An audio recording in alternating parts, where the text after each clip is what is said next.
Fundación Libertad y Desarrollo presenta Razón de Estado con Dionisio Gutiérrez. En la vida de los pueblos, pocas decisiones pesan tanto como la de elegir a sus gobernantes. El voto no es un rito vacío ni un simple papel depositado en la urna.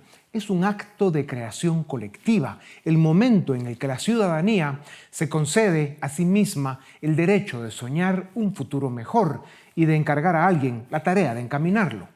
Cuando ese alguien resulta ser un líder capaz, honesto y honorable, las naciones descubren que la política puede ser un instrumento de prosperidad y dignidad, no de ruina y cinismo.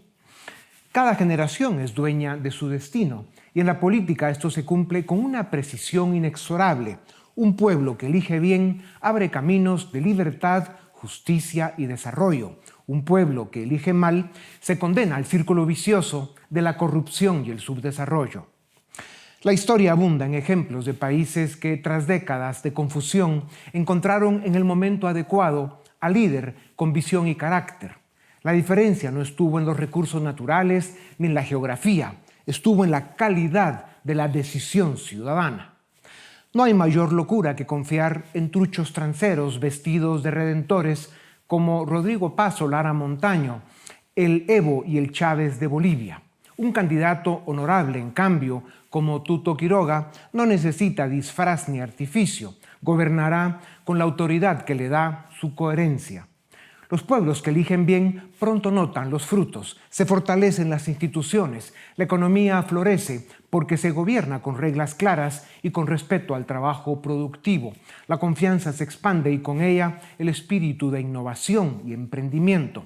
La corrupción se combate con ejemplo. Las naciones que eligen bien aspiran a prosperar y a generar oportunidades para todos. Quieren recuperar el orgullo de pertenecer a una comunidad que camina hacia adelante.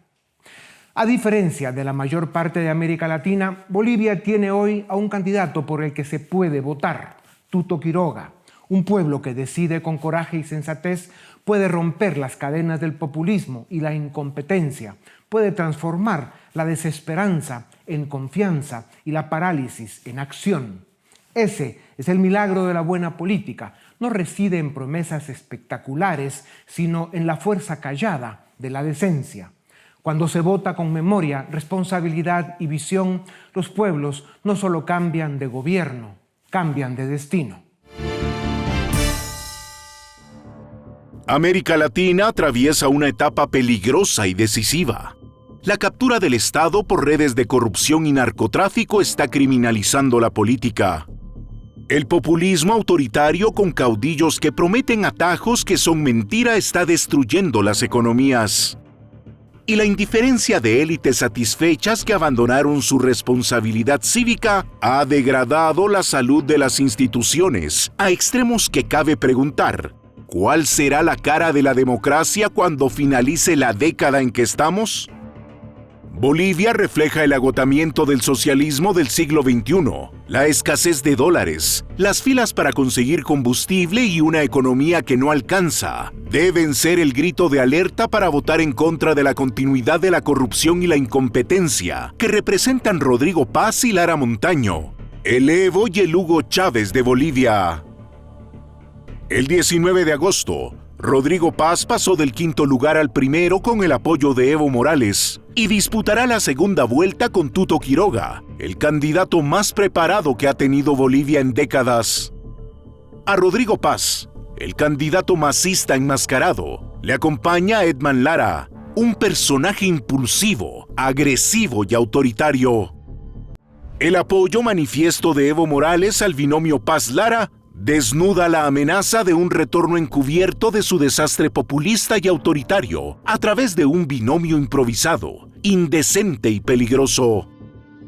Por su parte, Colombia, con un gobierno corrupto y mediocre, sube la tensión con Estados Unidos, al mismo tiempo que éste incrementa la presión sobre Venezuela con su despliegue naval y militar en el Caribe.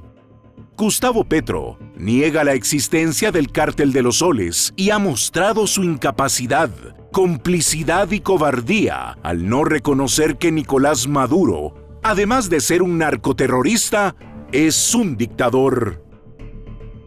México vive su propia deriva. El populismo y la estrategia de abrazos y no balazos con el narcotráfico se tradujo en un silencio cómplice ante organizaciones criminales y en un retroceso económico e institucional. La reciente elección de jueces y magistrados mediante voto popular provocó la filtración del crimen organizado en el Poder Judicial y dejó a México con la justicia comprometida y en manos de los políticos de Morena. Con Claudia Sheinbaum se consolida la continuidad de un modelo que muchos describen como la nueva dictadura perfecta. Mucho voto, pero poca capacidad del ciudadano para incidir en las decisiones nacionales. El gobierno de Sheinbaum, como lo fue el de AMLO y como es el de Lula en Brasil, son cómplices defensores de narcodictaduras y gobiernos totalitarios. Frente a la incertidumbre y las amenazas del futuro, los pueblos latinoamericanos deben elegir mejor donde todavía se puede y exigir más donde quedan espacios de libertad. El populismo autoritario, la corrupción y los gobiernos criminales son la gran amenaza de nuestro tiempo. Si los latinoamericanos aspiramos a vivir en naciones que ofrezcan oportunidades y prosperidad, tendremos que volver a los fundamentos de la democracia liberal, la división de poderes, el Estado de Derecho y la libertad. Incertidumbre, volatilidad y desconfianza son algunas de las características que marcan nuestro tiempo, a las que con frecuencia se suman decepción y desesperanza. El optimismo es bueno para la salud, pero es recomendable practicar un optimismo inteligente e informado. Esta práctica es fácil convertirla en esperanza, voluntad y compromiso.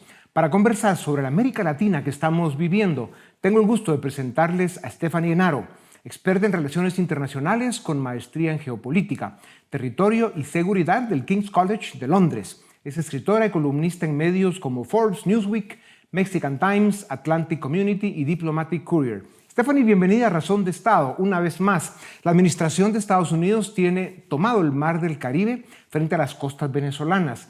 El 90% de los venezolanos quieren terminar con la pesadilla chavista. ¿Cómo y cuándo termina la narcodictadura terrorista de Maduro, Cabello y Padrino? Es interesante lo que comentas, Dionisio, porque esto no es casualidad. Esa fortaleza que Estados Unidos muestra frente a Venezuela se da justo cuando el secretario de Estado, Marco Rubio, llega a México y también cuando del otro lado del Océano Pacífico está la reunión de la comunidad de Shanghái, también el desfile militar de China mostrando un orden alternativo al de Estados Unidos. Entonces, ese mensaje contra Venezuela es muy fuerte porque no solamente se trata de darle pie a la óptica de seguridad de Donald Trump, sino también de reforzar los valores democráticos contra la dictadura. Y esto, Dionisio, para que culmine, tiene que tener ayuda de parte de las Fuerzas Armadas de Venezuela, lo cual hasta el momento veo muy complicado. ¿Por qué el gobierno de Morena en México, antes con AMLO y ahora con Sheinbaum, están siempre del lado equivocado de la historia? Abrazos y no balazos con el narco, recibieron al corrupto Evo Morales después de dar un golpe de Estado, mantienen un apoyo implícito a la narcodictadura de Caracas. ¿Qué les pasa? Hemos pasado a la doctrina Estrada, que reafirmó el prestigio de la diplomacia mexicana en las épocas del PRI revolucionario, que reafirmaba la no intervención, a la doctrina Calimán. Y hablo de Calimán, de este héroe de las historietas que evoca mucho la presidenta Claudia Sheinbaum en sus comentarios, diciendo que para todo se necesita serenidad y paciencia. Entonces esa serenidad y paciencia nos ha llevado a un silencio estratégico que nos ha vuelto irrelevantes desafortunadamente en el orden internacional. ¿Qué precedente queda para América Latina el secuestro del sistema de justicia en México? Hoy son los políticos de Morena quienes deciden quién es inocente y quién es culpable. La prensa, disidentes y opositores corren peligro. Es interesante porque México es un ejemplo de capitalismo autoritario suave. Esto es otro de los factores que ha cambiado en el nuevo orden global, y aquí, aunque votamos mucho, los ciudadanos decidimos cada vez más poco. La elección al Poder Judicial fue una burla, los cargos ya estaban decididos, solamente votó el 13% de la población y con más de 200 candidatos, Dionisio, era muy difícil que la población estuviera bien informada. Bolivia tiene elecciones en pocos días y Colombia en el primer semestre del año entrante. ¿Por qué es tan importante que pierdan Rodrigo Paz, el Evo boliviano, y Petro, el corrupto populista colombiano? Así es, porque así se pone fin al avance de la extrema izquierda en el continente americano y también se manda un mensaje de reconstrucción democrática en otros países que ojalá México pronto pueda seguir su ejemplo. El asesinato de Miguel Uribe en Colombia abrió viejas heridas. ¿Volvió Colombia a ser un país donde hacer política es sentencia de muerte, Stephanie? Hizo ecos definitivamente con el Bogotazo, pero eso nos habla de la polarización y de la intolerancia que ha sumergido al todo continente. Colombia no es un hecho aislado, es un síntoma de cómo está la temperatura política en la región latinoamericana. ¿Por qué en Perú, Stephanie, después de décadas de crisis y presidentes corruptos, la gente sigue apostando por outsiders, ¿no? Pintorescos, en lugar de exigir proyectos serios? Justamente porque se ha perdido la confianza en la seriedad. El hecho de que hoy Porky, el que así se autodenomina Porky, vaya al frente de las encuestas, pues nos habla del declive de las opciones y también del hartazgo que hay con la democracia, que se prefiere a cualquiera menos un político porque los políticos han enriquecido sus bolsillos con el dinero de los ciudadanos y también porque no han dado resultados. Hace un momento hablabas de la cumbre en China, con Xi, Putin y Modi mostrándose como bloque. ¿Qué margen real le queda a América Latina para no convertirse en el patio de maniobra de potencias extranjeras? Es difícil responder esa pregunta, Dionisio, porque el continente americano ya está partido en dos. Del centro al norte gana Estados Unidos, sobre todo la cuestión comercial, y del centro al sur la potencia más predominante es China. Yo creo que el riesgo para América Latina es quedar atrapado entre las exigencias de Washington y los préstamos de Beijing. Ahora, también tenemos que ver que todo esto se da por la falta de dinamismo económico que tenemos en la región. Comerciamos muy poco entre nosotros mismos y para eso necesitamos desarrollar puertos, porque geopolíticamente hablando esto ha sido difícil por el terreno montañoso que tenemos en la región. Con un sí o un no para terminar, Stephanie, y esta es una pregunta injusta, ¿se está instalando en México con Morena una nueva dictadura perfecta? Es sencilla, sí. Es una pena, porque con México, Colombia, Perú, Bolivia veremos qué pasa. América Latina, pues sin duda alguna está en peligro, ¿no? Y Brasil con Lula no ayuda para nada. América Latina debe seguir haciendo esfuerzos extraordinarios para encontrar brújula y rumbo. El tiempo no espera. Para quienes defendemos y promovemos los valores de la libertad y el Estado de Derecho como tú y como yo, está claro que debemos estar donde estamos y seguir empujando. Stephanie, gracias por tu tiempo. La corrupción, el narcotráfico, la indiferencia de las élites y la incompetencia de los políticos tienen amenazado el presente y comprometido el futuro de América Latina. Solo el pueblo salva al pueblo. La traducción de esta frase de la izquierda es que el éxito y el bienestar de las naciones depende de que los ciudadanos estén presentes y activos en la vida cívica y política de sus países. Para conversar sobre la convulsa América Latina, tengo el gusto de presentarles a Lucas Gersi, abogado con maestría en Derecho por la Universidad de Chicago. Es profesor de Derecho Constitucional y Análisis Económico del Derecho. Lucas, bienvenido a Razón de Estado. América Latina está atrapada en un ciclo de populismo, corrupción y violencia. ¿Qué nos impide romper de una vez por todas con esa trampa histórica? La verdad me gusta mucho la referencia que hiciste al pueblo. Me hacía recordar a una frase del poeta peruano César Vallejo, ¿no? Que decía: todo canto o voz genial va del pueblo y nace de él, ¿no? Entonces, realmente palabras bonitas, ¿no? ¿Cómo romper la trampa de América Latina? Y yo creo que el problema es que en América Latina la gente todavía no es convencida del Estado de Derecho. Y la gente salta de falsos profetas a otros falsos profetas, ¿no? De un caudillo de repente con una visión castrista o chavista a un caudillo con una visión de derecha o de otra visión que no sabemos bien qué cosa es, y no cultivamos instituciones sanas, creíbles, basadas en la ley, el derecho, y no la voluntad de una persona o un grupo, ¿no? Claro. Es decir, hacer campaña en defensa del Estado de Derecho, no en defensa de personas, sino en defensa de las ideas del Estado de Derecho. Creo que eso es lo central. Y no es campaña política, ¿ah? Es campaña social. Claro. En las universidades, en grupos sociales, con los empresarios, en diversos estratos, hacer esa campaña en defensa de ideas. Claro, es una cuestión de valores, ¿no? y del desarrollo de las naciones, desarrollo integral. Lucas, con Estados Unidos atendiendo sus propias crisis y Europa paralizada por la regulación y la migración, ¿quién será el socio estratégico de América Latina en los próximos 10 años? ¿China o nadie?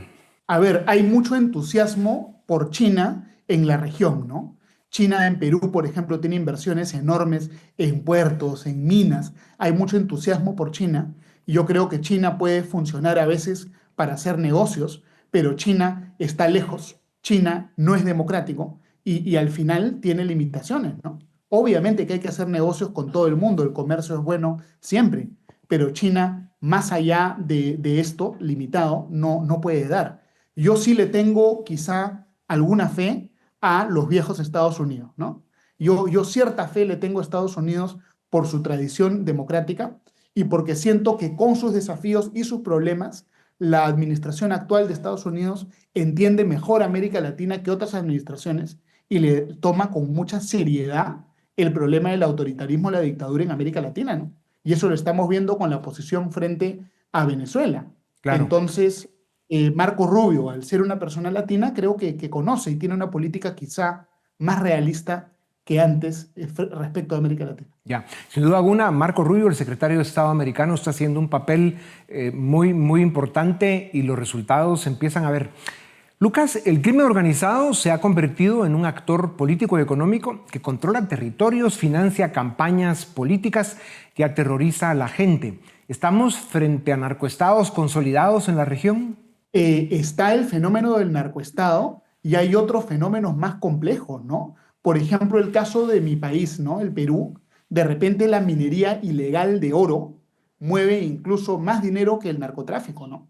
Y hay verdaderas situaciones de captura. Por ejemplo, hasta hace poco había una ley en Perú que decía que los mineros ilegales podían cometer todo tipo de delitos y nunca iban a ir presos. Tenían inmunidad. Es decir, miren el nivel de poder político de la minería ilegal que se da a sí mismo una especie de ley de amnistía. Eso hace poco el Tribunal Constitucional de Perú lo declaró inconstitucional, pero hay captura de parte del Estado por todo tipo de grupos que tienen que ver con la economía ilegal y es difícil, ¿no?, poder enfrentarlo. Está también la tentación de enfrentar al delito, al crimen, como sea, sin respetar las instituciones ni el derecho, y entonces por ahí también entra a veces el autoritarismo, ¿no? Claro. Hay que tener cuidado. Ya. Si buscamos la lucha contra el delito sin principios, estamos haciéndole una puerta de ingreso a la dictadura y el autoritarismo. O sea, siempre defendiendo los principios. Los organismos regionales como la OEA, la CELAC o UNASUR, que siempre han servido para poco, se han vuelto inoperantes o incluso cómplices. Necesitamos una nueva arquitectura institucional regional para defender la democracia y las libertades en el continente. Mira, yo quiero tener una visión macro. Los europeos, si fuera cada europeo solo, pesarían poco o nada en el panorama internacional, ¿no? Europa pesa en el panorama internacional solamente si está junta, ¿no? Es decir, América Latina necesita más cooperación. Yo sí soy un creyente en la cooperación, ¿no? Una América Latina unida, rescatando este sueño pues romántico, antiguo de la integración, podría tener muchas oportunidades y un peso específico muy importante en el mundo. Y tiene que haber más integración. El problema es, lo que tenemos ahora es muy limitado. Hay integración positiva a nivel de viaje, ¿no? Por ejemplo, la Comunidad Andina permite los viajes, en Centroamérica igual, más libre comercio se requiere entre nosotros, obviamente. La Corte Interamericana de Derechos Humanos ha sido muy criticada, ¿no? En muchos países hay presiones para retirarse. Lo que se tiene que buscar más bien es una reingeniería del sistema y darle más legitimidad a este sistema que a veces aparece cómplice, sobre todo en tiene que ver con las dictaduras de América Latina como Venezuela. Con 3 destructores Aegis, un submarino nuclear y tal vez 2, y aviones P-8 operando en el Caribe Sur, ¿estamos ante una campaña antinarcos o ante el preludio de un choque militar con Venezuela? A ver, las dictaduras, una de las herramientas que tienen para cimentar su poder es la guerra. Lo vimos con la Junta Militar Argentina que provocó la Guerra de las Malvinas.